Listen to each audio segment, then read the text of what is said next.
बिहार के छपरा में मचा बवाल। बीजेपी आरजेडी समर्थकों के बीच झड़प। फायरिंग में एक शख्स की मौत, 2 घायल। सारण में 2 दिनों के लिए इंटरनेट पर बैन। बिहार के छपरा में वोटिंग के बाद मंगलवार को बवाल मच गया। इस दौरान हिंसक झड़प और फायरिंग हुई, जिसमें एक व्यक्ति की मौत हो गई। इस घटना में 2 लोग घायल भी हुए हैं, जिन्हें इलाज के लिए पटना रेफर किया गया है। सभी आरजेडी के समर्थक बताए जा रहे हैं। वहीं हत्या के बाद से इलाके में तनाव है। दोषियों की गिरफ्तारी की मांग को लेकर लोगों ने जमकर हंगामा किया। वहीं इलाके में तनाव को देखते हुए भारी संख्या में जवानों को तैनात किया गया है। पुलिस ने इस मामले में कार्रवाई करते हुए 2 लोगों को हिरासत में ले लिया है, जबकि 2 दिनों के लिए सारण में इंटरनेट पर बैन लगा दिया गया है। घटना के बाद छपरा में भिखारी ठाकुर चौक के निकट बड़ी संख्या में पुलिस बल की तैनाती की गई है।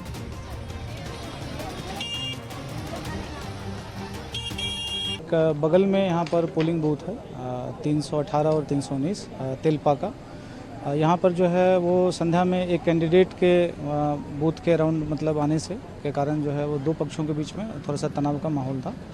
और तनाव के माहौल के बाद जो है हम लोगों ने यहाँ पर विशेष निगरानी भी रखी थी, हमारी पेट्रोलिंग टीम भी थी और यहाँ पे जो हम लोगों ने डेपुटेशन भी किया था। तो इसी आसपास में जो है आज सुबह 7:30 बजे ऐसी सूचना मिली कि यहाँ पर दोनों गुट के जो समर्थक थे उनके बीच झड़प हुई और हाँ बीजेपी और आरजेडी और दोनों गुट के समर्थक के बीच में गोलीबारी हुई, जिसमें एक को गोली लगी, उनकी मृत्यु हो गई है और एक अभी घायल हैं और एक और भी हैं जो घायल हैं। तो टोटल 1 मृत्यु है और 2 घायल हैं।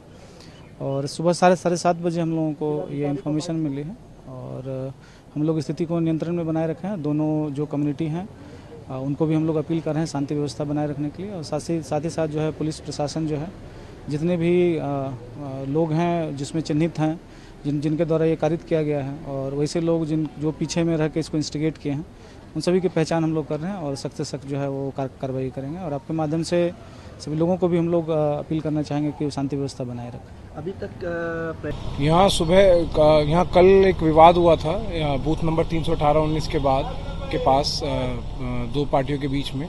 उसी की प्रतिक्रिया में आज सुबह कुछ असामाजिक तत्वों ने 3 व्यक्तियों पर फायरिंग करी, जिनमें से एक व्यक्ति की मृत्यु हो गई है, दूसरा व्यक्ति भी गंभीर है और वो पटना में इलाजरत है और तीसरा व्यक्ति सेफ है। इस संबंध में पुलिस ने यहाँ पर हमने फ्लैग मार्च कर रहे हैं, हमने कैंप किया है और लाश को पोस्टमार्टम के लिए भेजा गया है। इंटरनेट 2 दिन के लिए बंद कराने का आदेश पारित किया गया है, कुछ ही देर में बंद हो जाएगा। सभी से मैं अपील करता हूँ शांति बनाए रखें, जो भी दोषी है उन पर कार्रवाई की जाएगी। दरअसल आरजेडी और बीजेपी कार्यकर्ताओं के बीच हिंसक झड़प की शुरुआत सोमवार को वोटिंग के दौरान सारण से आरजेडी उम्मीदवार रोहिणी आचार्य के साथ कथित दुर्व्यवहार के बाद हुई थी। बताया जा रहा है कि रोहिणी के एक बूथ पर जाने के कारण वहां बवाल मच गया था। बताया गया है कि सोमवार को वोटिंग के दौरान मतदान केंद्र संख्या 318 पर रोहिणी आचार्य पहुंची थीं, जिसके बाद वहां विवाद हुआ था। हालांकि देर रात पुलिस ने मामले को शांत कर दिया था, लेकिन आज सुबह फिर से दोनों पक्ष आपस में भिड़ गए। इस दौरान एक पक्ष की ओर से फायरिंग की गई, जिसमें बड़ा तेलपा निवासी चंदन राय की मौत हो गई है। फायरिंग का आरोप बीजेपी कार्यकर्ताओं पर लगाया गया है। इस मामले में आरजेडी नेता तेजस्वी यादव और उनकी बहन रोहिणी आचार्य ने बीजेपी पर जोरदार निशाना साधा है। आप जाइए, भूत नहीं छपाएगा, जाइए आप, भूत नहीं छपाएगा। लिए सुबह की 2 लोगों की गोली मार के हत्या की गई है। ये चुनाव के बाद की ये घटना है और प्रशासन के लोगों से हमारी बात हुई है। प्रशासन के लोगों ने आश्वस्त किया है कि 2 व्यक्ति को तो गिरफ्तार किया गया है, 2 और जो फरार व्यक्ति हैं उनको तुरंत जो है आज शाम तक, जैसा हमको बोला गया कि गिरफ्तार करेगी। और हम भी प्रशासन से चाहते हैं कि जल्द से जल्द वैसे लोगों को गिरफ्तार किया जाए। साथ ही साथ चुनाव में हिंसा की कोई जगह नहीं होनी चाहिए। हार की बौखलाहट में कुछ लोग हैं जो इस तरह की घटना को अंजाम दिया है, लेकिन प्रशासन पे भरोसा है कि जल्दी ही जो है अपराधियों की गिरफ्तारी हो और सख्त से सख्त जो है कार्रवाई की जाए। 3 लोगों को गोली लगी है, एक ऑन स्पॉट डेथ की, एक सदर अस्पताल में मृत्यु हुई है और एक को कमर के आसपास गोली जो है वो लगी है। तो हम लोग तो चाहते हैं कि अच्छे माहौल में चुनाव होना चाहिए, लेकिन आप देखिएगा कि लगातार मुंगेर में भी हमारे प्रत्याशी के गाड़ियों को तोड़ा गया। वहाँ क्या हुआ सब लोग जानते हैं। तो ये कभी कभी हार के बौखलाहट में ये काम किया जाता है, अंजाम दिया जाता है। हालांकि बीजेपी साफ हो रही है, क्योंकि ना एक एजेंडे पे उन्होंने कोई वादा जो है पूरा नहीं किया, चाहे नौकरी रोजगार या बिहार को विशेष राज्य के दर्जे देने की बात कही गई हो, कारखाने निवेश।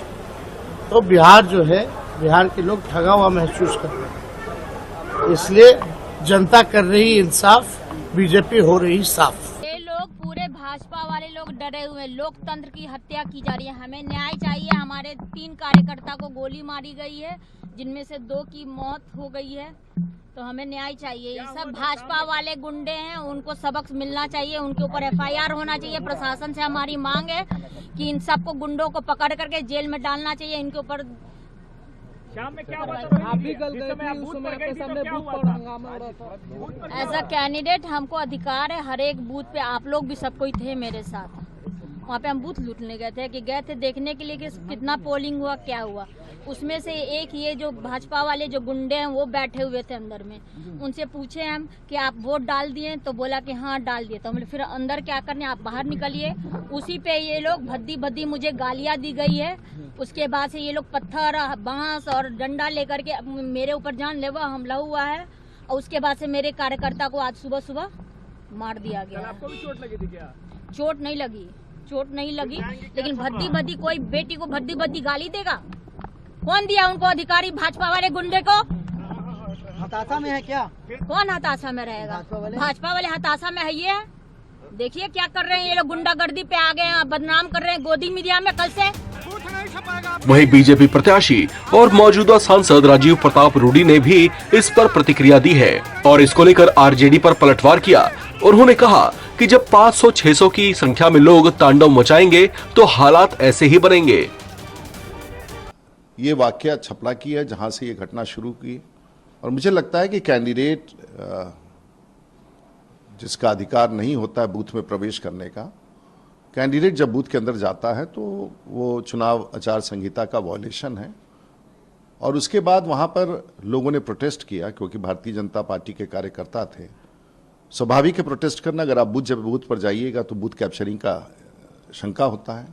और उसके बाद बहसा-बहसी हुआ और उसके बाद वहां से निकलने के बाद पत्थरबाजी हो गई और दोनों दल के कार्यकर्ताओं के बीच में। ये शुरुआत तो वहीं से हुआ। उसके बाद लगातार पूरे शहर में राष्ट्रीय जनता दल के कार्यकर्ता घूम करके टोले बना करके लोगों को मार पीट रहे थे। और ऐसी घटना आज सुबह की है, जब मोहन सिंह नाम के व्यक्ति चाय पीने गए तो उनको मारना पीटना शुरू किया। वो गांव जब लौटे तो गांव के नौजवानों ने देखा, उनकी पिटाई देखी, उनकी हालत देखी और उसके बाद सब लोग गांव के वहां पर उसी स्थान पर गए और उसी समय से ये हिंसा का दौर शुरू हुआ। पता चलता है 500-1000 की संख्या में लोग किसी के ऊपर आक्रमण करने जा रहे थे, फिर ये वारदात हुआ। अब ये तो जांच से पता चलेगा, लेकिन ये हिंसा की शुरुआत तो जिस बिहार के बारे में हम लोग बात करते हैं, मैं तो पिछले 30 साल से इसकी सामना करता हूं, हिंसा का दौर, और ये पूर्णतः राजनीतिक तांडव है। हिंसक झड़प और फायरिंग की इस घटना के बाद पुलिस भी एक्शन में आ गई है। सारण के एसपी गौरव मंगला ने मामले की जांच के बाद दोषियों के खिलाफ कड़ी कार्रवाई का भरोसा दिया है। वहीं मृतक चंदन कुमार के पिता नागेंद्र राय का कहना है कि पढ़ाई करने जाते वक्त बीजेपी के समर्थकों ने उसका रास्ता रोका और जबरन मारपीट कर हंगामा खड़ा कर दिया, जिसके बाद फायरिंग की गई, जिसमें चंदन की मौत हो गई, जिसके बाद से इलाके में तनाव बना हुआ है। इस खबर में फिलहाल इतना ही। बाकी अपडेट्स के लिए आप बने रहें NBT ऑनलाइन के साथ।